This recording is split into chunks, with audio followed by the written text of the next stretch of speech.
Bismillahirrahmanirrahim. Assalamualaikum warahmatullahi wabarakatuh. Baik, kita masuk ke pertemuan ketiga di mata kuliah menggambar teknik, yaitu komponen gambar dan penggambaran bentuk objek.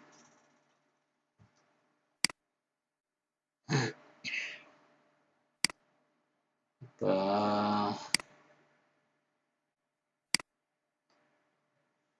coba membagi gambar itu sebenarnya yang kita katakan ada berapa? Ada 2, ada 3, ada berapa yang kita ketahui secara umum. Kalau ada menjawab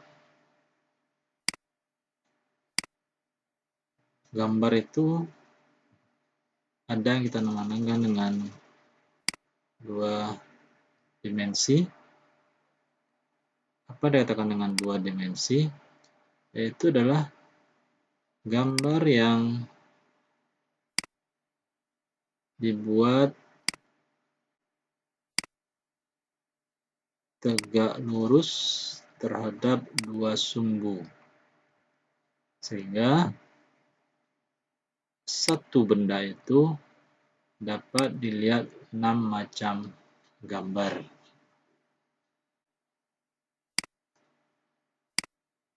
Ini dapat kita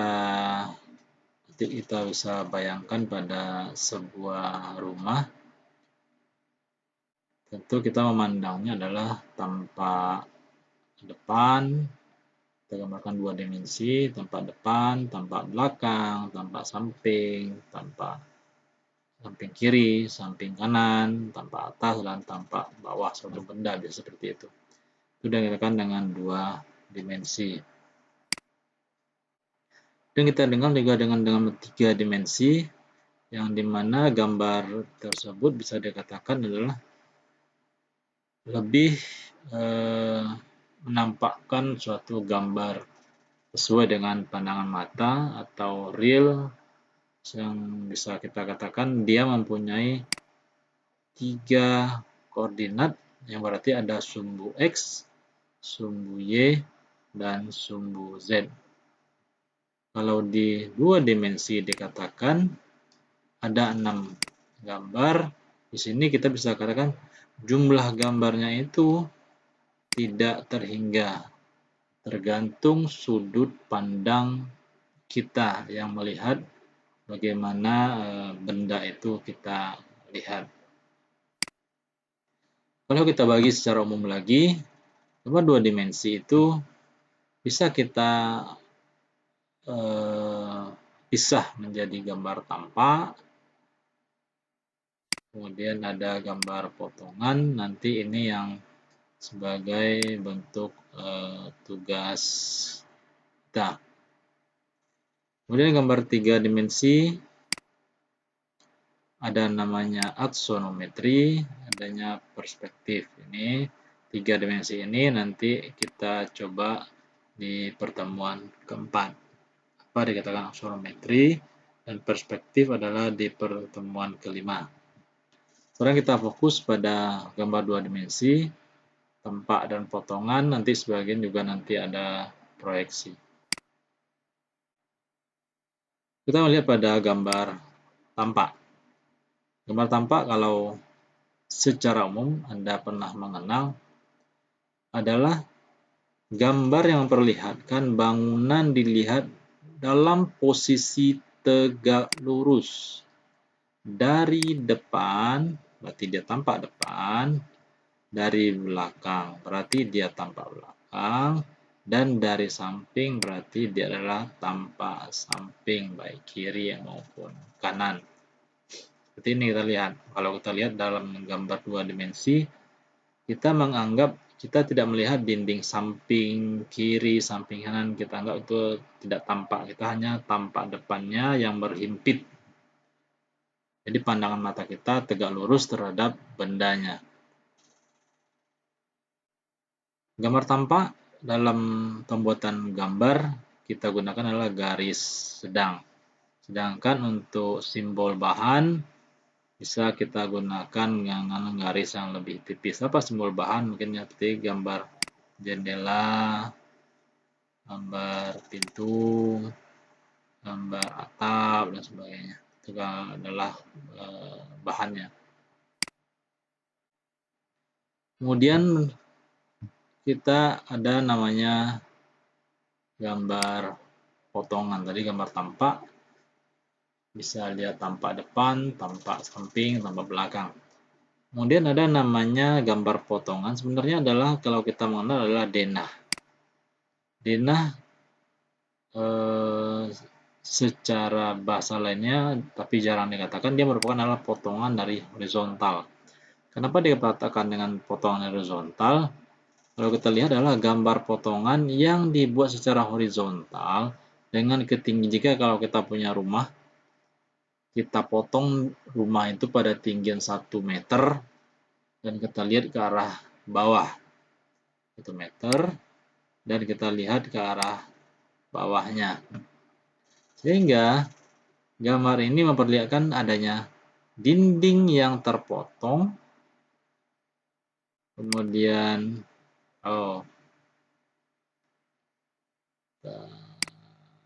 adanya dinding yang terpotong, kemudian adanya letak posisi kamar, ada ruang tamu, ada kamar mandi, ada dapur, dan arah bukaan pintu, kemudian ada jendela, bukan jendela, ada perlengkapan lainnya. Jadi kalau kita melihat denah lah seperti ada bak mandi, ada kloset, anak tangga, dan sebagainya. Ini menggambarkan suatu denah. Dan untuk persyaratan kita membuat gambar denah ini pada pinggir-pinggir bagian konstruksi yang terpotong digambarkan dengan garis tebal. Sementara garis tampak yang terpotong digambar menggunakan garis sedang, dan untuk simbol bahan menggunakan garis tipis. Kita coba lihat contohnya. Kita lihat seperti ini. Ini adalah menambahkan nama-nama dari masing-masingnya. Ada ruang keluarga, ada ruang tidur. Kemudian kita punya garis dinding, ini arah bukaan pintu, berarti bukaan pintunya 2 bukaan pintu, ada 1 bukaan pintu, ini menggambarkan bukaan pintunya yang ini. Kemudian apa lagi, ada penempatan kloset, ada penampakan dari keramiknya, ada penempatan jendela, dan juga ada di dalam denah juga kita ada mana nanti adanya dimensi atau ukuran-ukuran masing-masing ruangan. Ini terkait dengan dimensi nanti kita lihat dengan aturannya.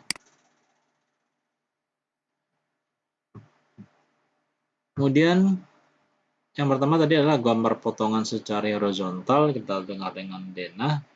Dan yang kedua adalah potongan vertikal. Jadi kalau vertikal itu adalah gambar bangunan dalam keadaan yang terpotong dalam posisi vertikal, berarti dari atas ke bawah. Dan Anda melihatnya dalam posisi tegak lurus bidang potong. Jadi kalau kita lihat gambar potong ini akan lihat bagian yang terpotong dan bagian belakangnya yang tidak terpotong. Jadi kalau kita gambarkan suatu rumah, kita potong di tengahnya dan kita lihat isi dalam rumahnya itu. Apa persyaratannya? Ada garis tebal untuk pinggir-pinggir bagian yang terpotong, garis sedang untuk bagian yang tidak terpotong, garis tipis untuk simbol bahan. Kita lihat ini. Garis tebal pada daerah yang potong ini ada kita memotong suatu rumah secara vertikal, maka kita akan lihat di belakang potongan kita itu apa yang kita lihat.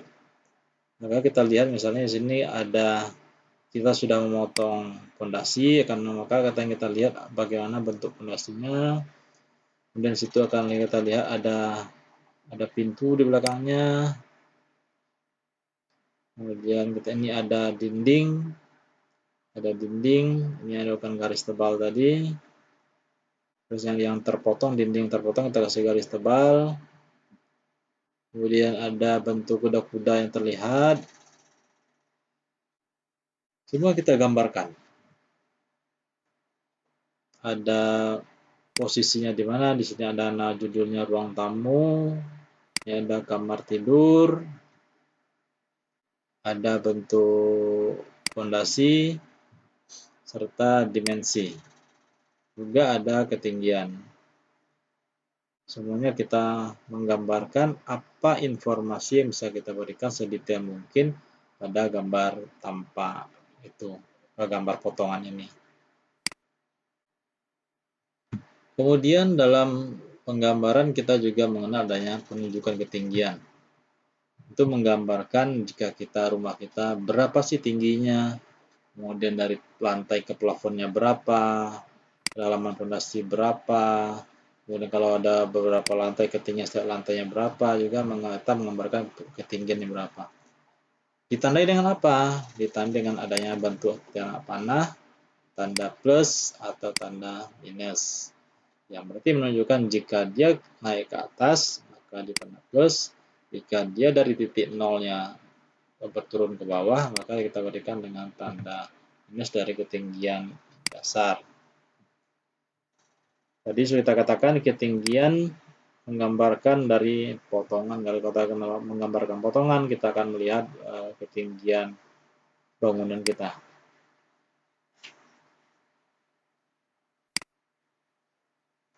Ini kita lihat tingginya di sini adalah patokannya lantai dasarnya 0,0. Dari 0,0 ini kita berapa? Lihat ketinggiannya sekitar 2,75 sampai plafon. Sini ada sampai kuda-kuda berapa?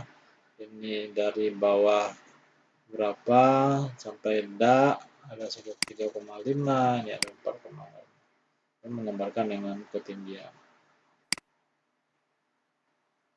Kemudian jika kita menggambar, kita juga akan menginformasikan kepala atau kop gambar kita.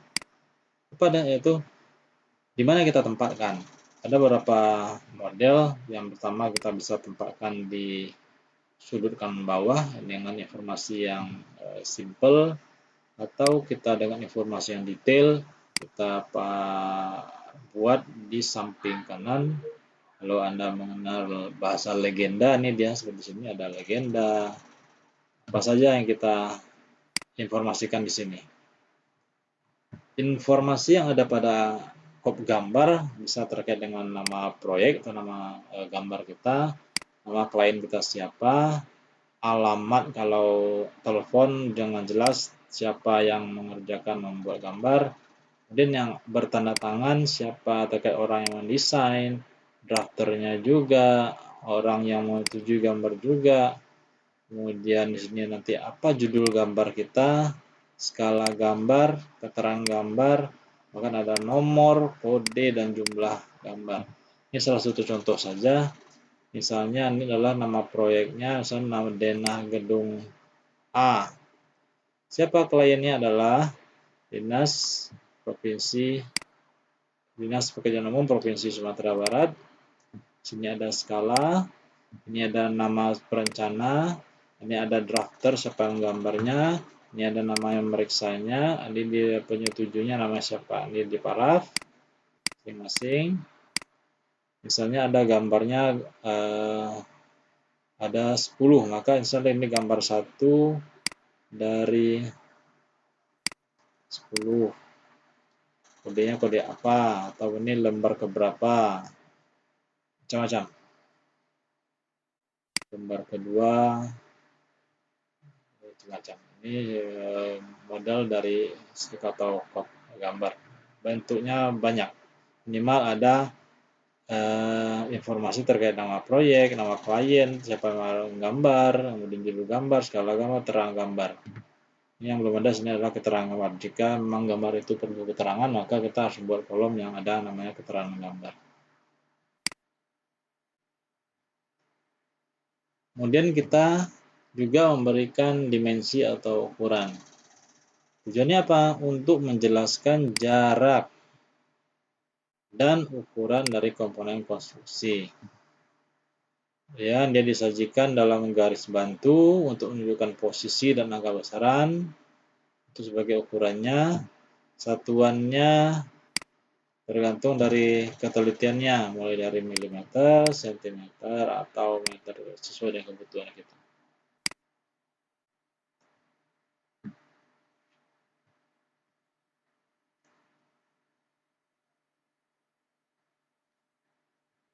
Kita punya ada sekitar 12 model lingkaran. Ada bentuk-bentuk garis yang kita bisa untuk menggambarkan titik pusat lingkaran.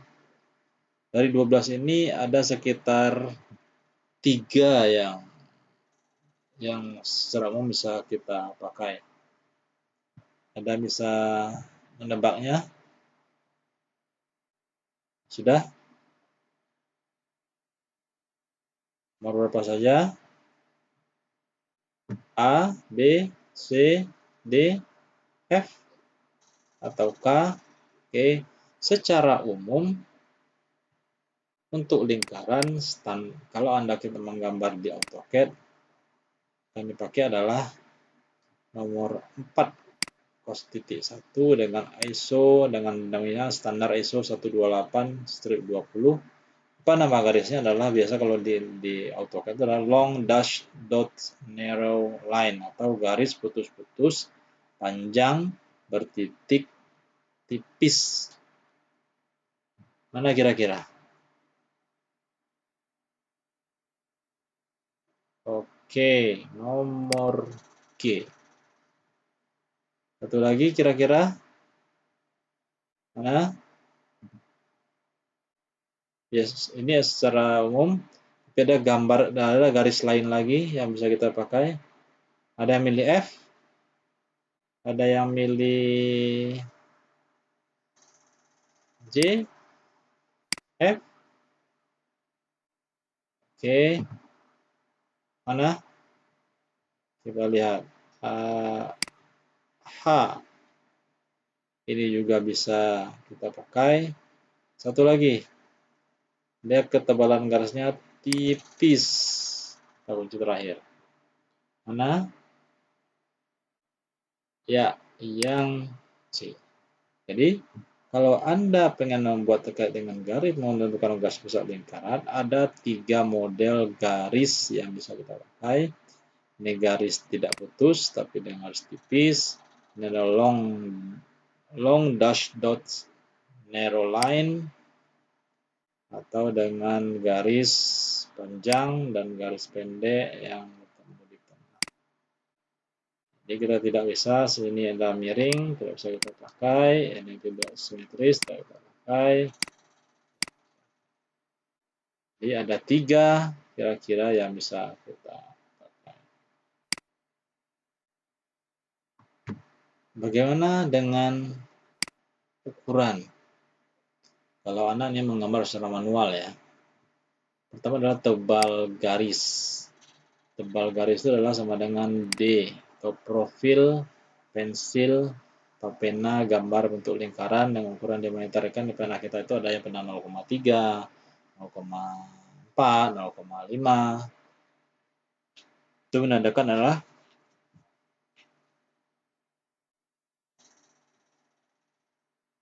tebal garisnya dalam milimeter. Jika kita akan membuat garis putus-putus, garis putus panjang, maka dipersyaratkan maksimal adalah 24 D. Jadi jika D-nya 0,3, maka kita kali 2,4 0,3, maka sekitar 6 dari D-nya.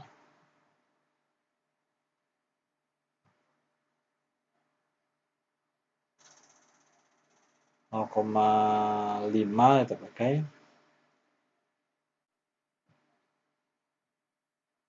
Dan jika D-nya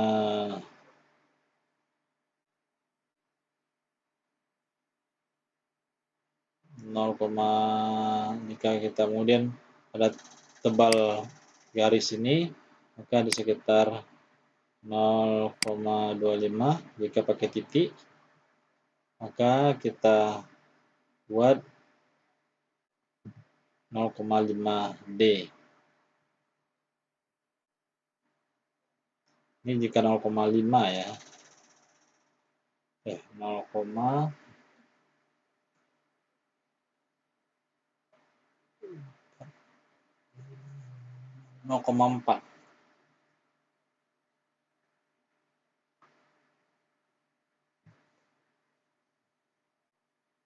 Kemudian persyaratan lagi, ini jika D-nya 0,25, kita pakai pensil 0,25,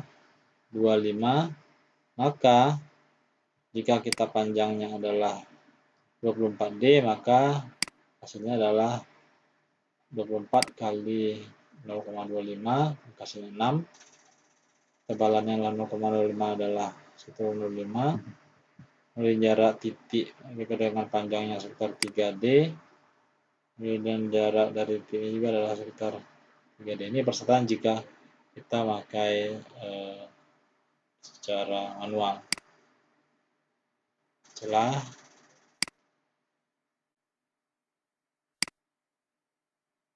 Kemudian jika kita akan berbicara garis, maka adalah garis proyeksi. Garis ukuran itu kita buat dengan garis yang tipis. Yang tebal adalah pada saat potongan tadi. Kemudian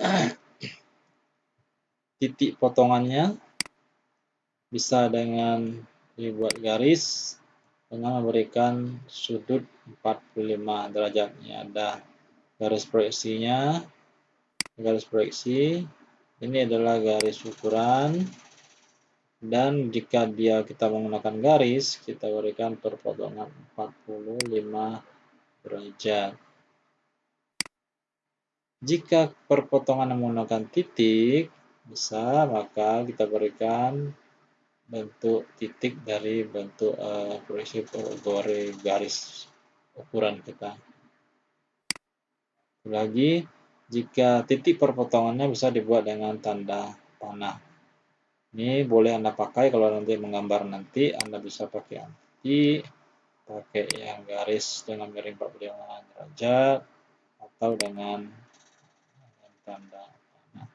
Tanda panah kesulitannya kalau menggunakan pada jarak yang sangat kecil.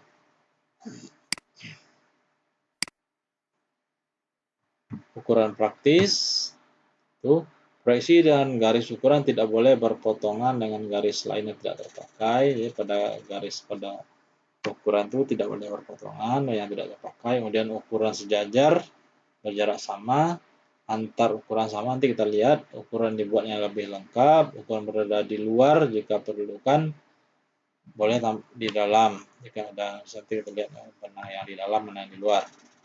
Kemudian tempatkan ukuran panjang di luar yang pendek. Jadi kalau ada nanti garis panjang, maka berada di luar yang pendek.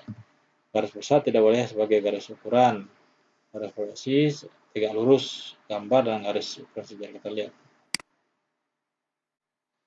Lagi persyaratannya, ukuran dibuat sesuai ukuran sebenarnya. Ukuran bisa dalam sentimeter, meter, atau dengan desimal, biasanya 2 desimal. Kalau butuh milimeter bisa. Ukuran dapat dibaca dari kanan dan dari bawah. Kalau dia miring, dia baca dari bawah dan dari samping. Kemudian yang A ini, jika ada kelebihan garis, maka batas maksimal adalah 1-2 mm. Jadi kalau Anda menggambar, jangan sisanya sampai 1 cm gitu loh. Cukup 1-2 mm saja. Kemudian B, di sini kalau menggunakan panah, ekor panah itu cukup kalau dia berada panah di luar, cukup sepanjangnya 2 mm saja. Dan yang C, ini tinggi angkanya adalah 3,5 mm. Kalau kita menggunakan 0 huruf 3,5 mm. Kemudian yang D, ini adalah jarak angka ukuran dari garis. Ini meletakkan angka ukuran dari garisnya, garis ukurannya sekitar 1 mm. Kemudian yang E, jarak garis ukuran terhadap garis benda. Ini garis ukuran, garis benda adalah sekitar 10 mm. Dan F, ini jika ada 2 garis, garis dalam dan garis luar, maka jaraknya adalah sekitar 10 mm. Terakhir yang G, ukuran tidak mungkin dibuat panah sangat kecil-kecil sekali, maka bisa kita ganti dengan garis miring atau dengan titik. Bisa kita campur.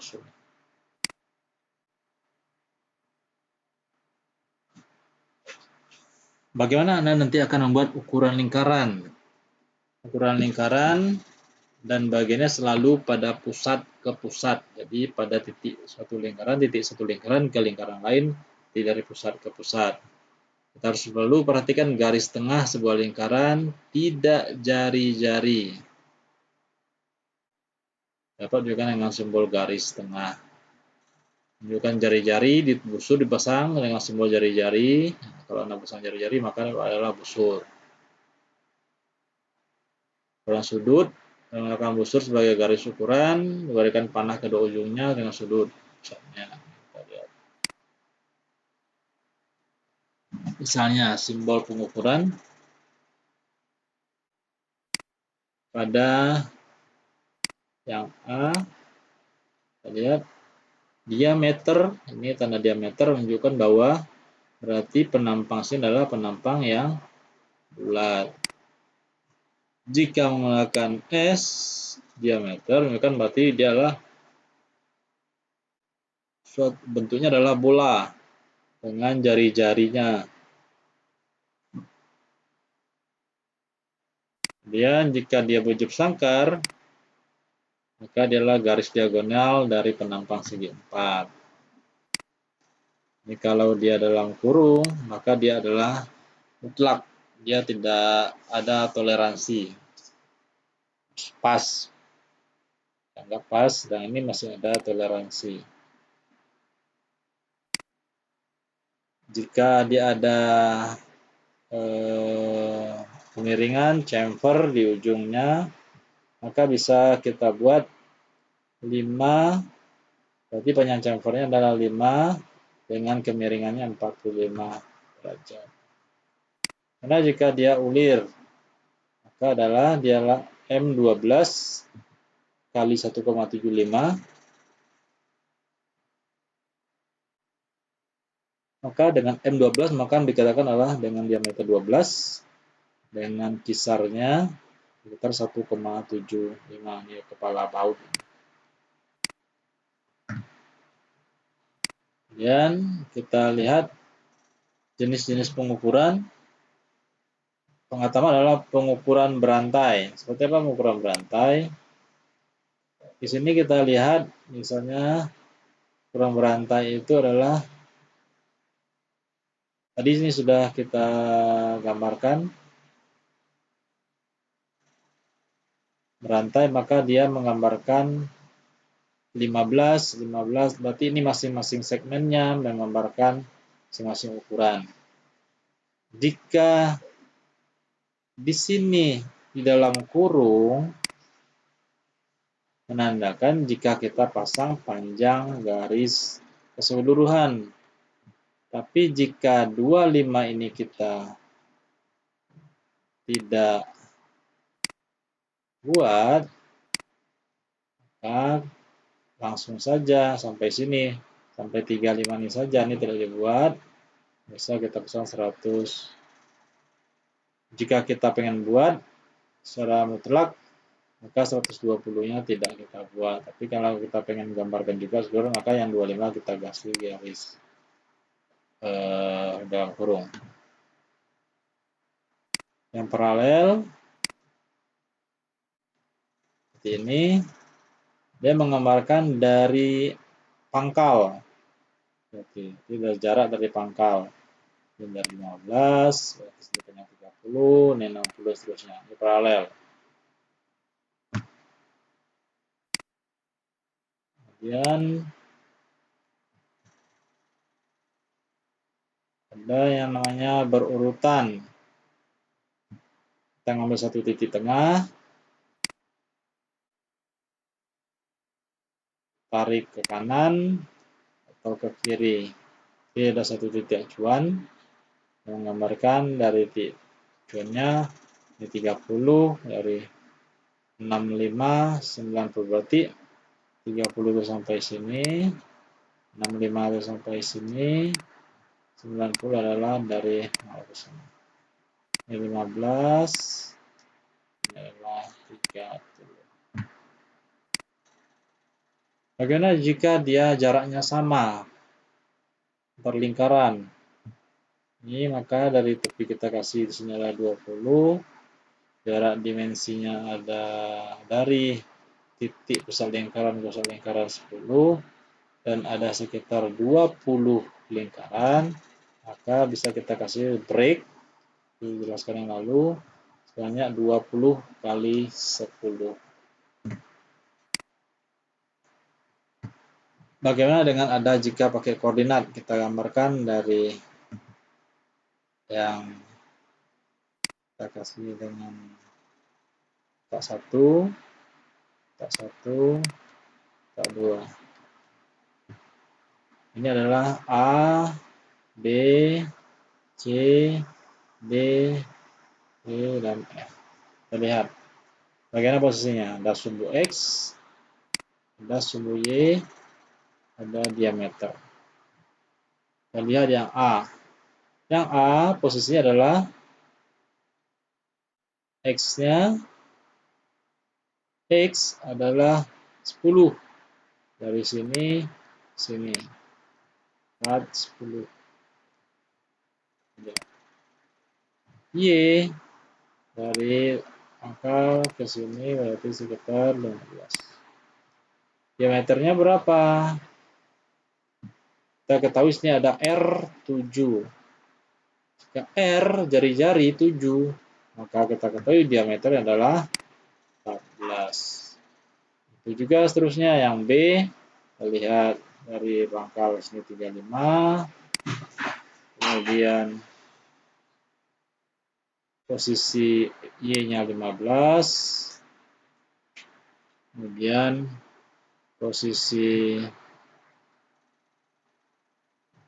posisi huruf diameternya ini 5, maka jari-jari 5, maka didapat diameter adalah 10. Kita bisa sampai nanti di F.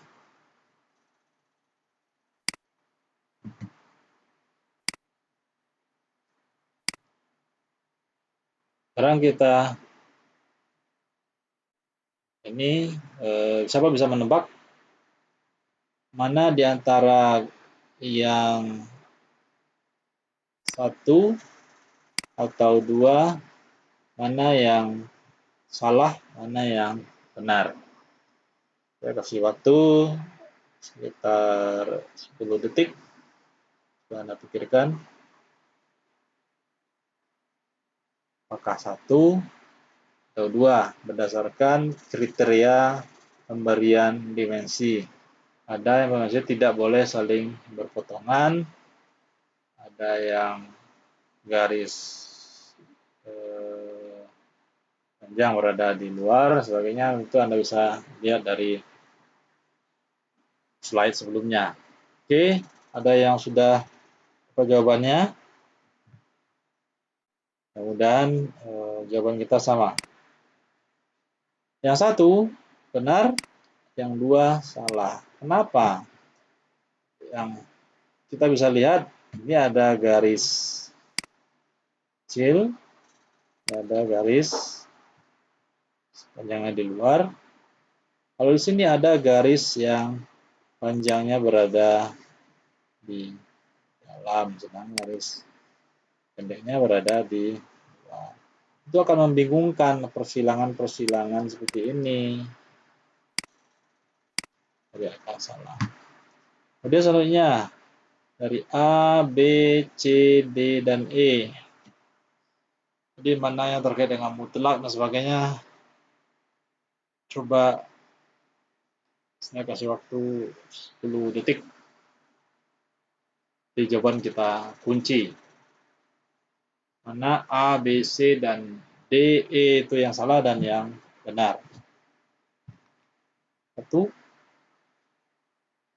Sudah? 10 detik. Oke, kita lihat jawaban Anda. Mudah-mudahan sama. Yang A, B, C itu adalah benar. D dan E salah. Tentu Anda menjadi pertanyaan. Pak, kenapa di sini B dan C sama-sama benar? Kita lihat dari A. Sebenarnya penggambaran garis kedua itu tidak mutlak dibutuhkan. Kalau Anda buat sini adalah 8, ini adalah 25, maka jelas sisanya adalah sekitar 17. Digambarkan. Kalaupun Anda pengen menggambarkan, maka Anda buat 17 dalam kurung. Dan pun kalau Anda pengen buat dua-duanya, maka yang 25 adalah di dalam. Ini penggunaan secara teori yang sebenarnya.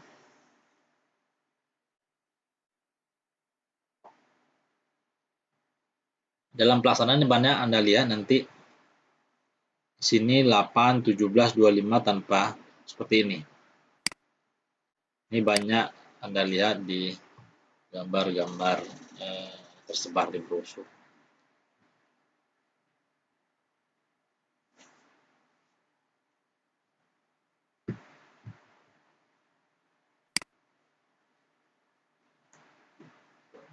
Sekarang dari penggunaan lingkaran.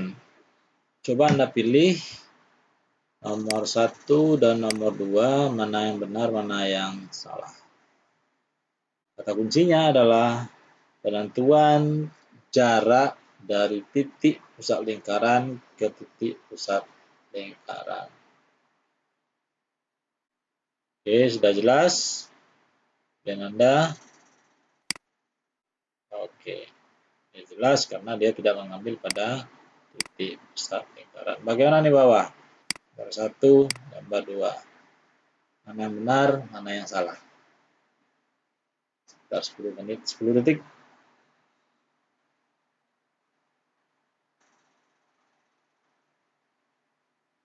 Ada yang menjawab benar, ada yang menjawab salah, atau salah dua-duanya, atau benar dua-duanya. Oke, kita cross. Kita kunci jawabannya ya. Dua-duanya adalah benar. Satu secara berurutan, satu secara paralel.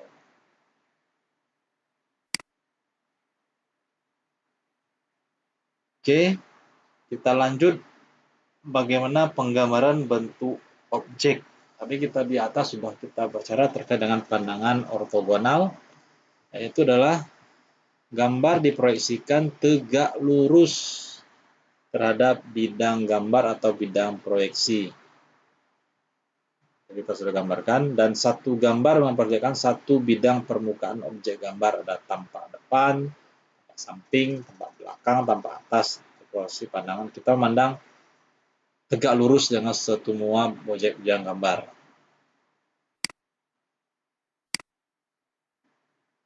Kemudian pandang piktorial, ini nanti di pertemuan 45. Ini kita menggambarkan apa yang kita pandang. Berarti ada sisi bentuk 3 dimensi. Nanti kita jelaskan di pertemuan selanjutnya. Pandang ortogonal bahwa perbedaan pandangan objek disusun secara sistematis pada bidang kertas sebagai informasi penting, di mana semua garis proyeksi sejajar terhadap satu sama lainnya. Jadi kita anggap sejajar terhadap satu sama bidang sama lainnya dan tegak lurus. Kalau kita misalkan kita akan melihat suatu objek, tentu akan tidak bisa tegak lurus seperti ini. Kita menganggap tegak lurus, apakah mungkin kita menggambarkan objek menara Eiffel ini tegak lurus? Kalau tegak lurus berarti mata kita berada pada paling puncak dan paling bawah. Sehingga bisa diproyeksikan bayangannya sama tingginya dengan objek. Dan sumber cahayanya tegak lurus terhadap objek. Itu bayangannya sama tegak lurus terhadap objek. Kalau pandangan mata tentu tidak bisa. Kalau kita berada di sini akan berbeda mandangnya. Kalau kita di sini akan berbeda mandangnya untuk ukuran berbeda-beda. Jika kita berada di sini mandangnya semakin dekat atau semakin jauh itu akan berbeda. Ini tegak lurus. Jadi pandangan ortogonal adalah tegak lurus terhadap objek yang tadi. Bagaimana kita memproyeksikan secara tegak lurus? Misalnya pada sebuah titik, ini sebuah titik. Ini bidang proyeksi kita. Maka titik A ini kita proyeksikan ke bidang gambar sama titik menjadi titik. Karena dengan garis, ini adalah garis AB, kita proyeksikan ke gambar bidang media gambar, garis A aksen B aksen. Bagaimana dengan sebuah bidang A, B, C, D? Segi 4, jika kita proyeksikan ke bidang proyeksi, maka jadinya A aksen, B aksen, C aksen, D aksen. Sama, tegak lurus. Intinya tegak lurus. Bagaimana dengan sebuah benda? Ada sebuah kubus, maka akan terjadi berhimpit. A aksen A dengan E akan berhimpit, B dengan F akan berhimpit, C dengan G akan berhimpit. Maka akan nampak hanya segi 4 saja. Ini kita mengenal proyeksi ortogonal. Maka yang nampak adalah A, B, C, D. Maka di sini adalah A dengan A aksen, E aksen, B aksen dengan F aksen, C aksen dengan G aksen, D aksen dengan H aksen. Dia hanya tampak permukaan, satu permukaan saja.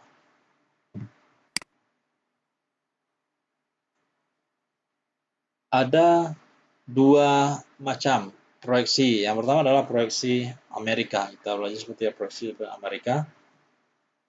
Kita misalkan objek itu di dalam sebuah kotak transparan. Ini ada objek L. Maka kalau kita proyeksikan tegak lurus, maka proyeksi Amerika ini adalah dia memproyeksikan berada di depan objek. Jadi kalau sini L, maka objek bayangannya adalah L. Di sini nampak adalah yang hijau, maka juga nampak di atas, tampak atasnya yang hijau, tampak depannya yang merah. Dengan yang merah ada dua sisi. Ini adalah maka hasil proyeksinya berada pada di depan objek atau benda yang diproyeksikan. Jika dia tampak dari atas, atau dia dari depan, atau dia dari samping, akan tampak seperti apa yang dilihat. Bagaimana dengan proyeksi Eropa? Proyeksi Eropa ini terbalik. Kita memproyeksikan yang berada di belakang objek yang di belakang objek yang diproyeksikan. Sehingga hasil proyeksi tampak depan diletakkan di belakang objek yang diproyeksikan. Ini tampak depannya.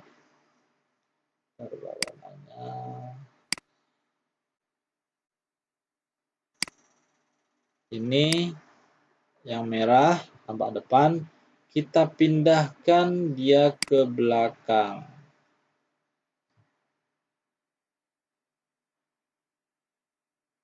Kemudian tampak kanannya, yang ini kita gambarkan yang di sini. Berarti sini ada garis. Tidak garis. Kemudian tampak atas ada 3. Ini kita silang, kita silang, kita silang. Maka yang ada adalah 3 tampak bayangannya. Oke, maka bisa Anda bedakan kalau proyeksi Amerika dan Eropa, tentu yang lebih gampang adalah proyeksi Amerika, karena kita menggambarkan apa yang kita tampak. Sedangkan dari Eropa membayangkan dari depan kita pindah ke belakang, belakang pindahkan ke depan, yang samping kanan kita jadi ke samping kiri jadi ke samping kanan, itu akan lebih repot. Jadi kalau kita lihat bagaimana pendekatan gambarnya, maka proyeksi Amerika adalah yang kita gambarkan tampak atasnya. Jadi kalau nanti akan menggambarkan suatu objek, tampak atasnya ini yang hijau, tampak depannya yang merah, tampak kanannya yang ini tidak ada garis ya, langsung tidak ada garis ini, letter L. Nah dia tidak ada perpotongan. Jadi kalau yang ini memang ada garis.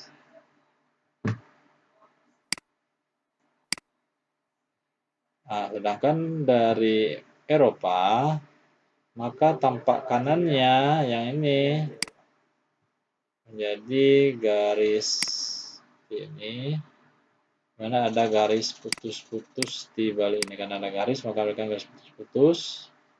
Kemudian yang depan, jadi ini tidak ada garis ya, mulus saja. Tampak atas, kita taruh di bagian bawah, dia terbalik jadi. Harusnya kan di atas di sini nih, kita pindahkan jadi di bawah. Itu adalah gambar proyeksi. Kita lihat, misalnya kita lihat sebuah rumah masukkan dalam kotak, maka kita bisa melihat depan, belakang, atas, kanan, kiri. Seperti apa proyeksinya? Cara pertama, seperti biasa, ini A tampak depan, sini yang A tampak depan. Kemudian yang B tampak kirinya, sini sebelah sini B.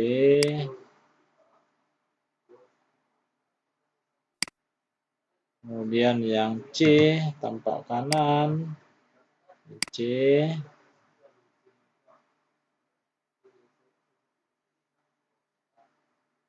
Ini yang C sini ya, C ini C. C sama lagi, C kita hapus dulu. Hapus.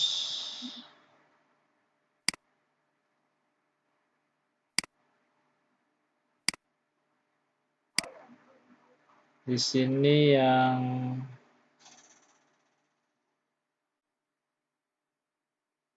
B, ini B.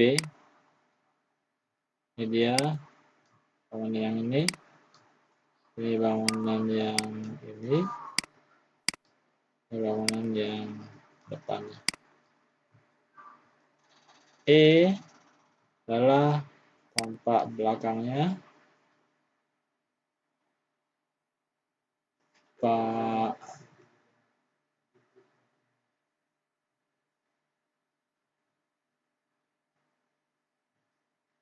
kemudian C tampak kanannya ini di sini C, 6 rumahnya dari rumahnya. F tampak bawah, jarang ini kita pakai. Yang D tampak atas, ini dia atapnya, atap bawah ini ke atas. Kemudian ada cara duanya, terbalikan dari tadi, A-nya tetap, C terbalik, ini cara kedua. Oke, mungkin Anda sudah paham melihat secara tegak lurus, jelaskan tampak kanan, tampak kiri. Maka terakhir, untuk pemahaman lebih lanjut, Anda bisa buat ini ada suatu bentuk benda, objek, Anda buat dalam proyeksi Amerika dan Eropa. Jadi kalau Amerika apa yang nampak di depannya, Eropa apa yang nampak kita gambarkan di belakangnya. Kita ambil yang tampak depan, tampak kanan, dan tampak atas. Salah satu Anda bisa menggambarkan 3 tampak saja, terserah pilihan Anda.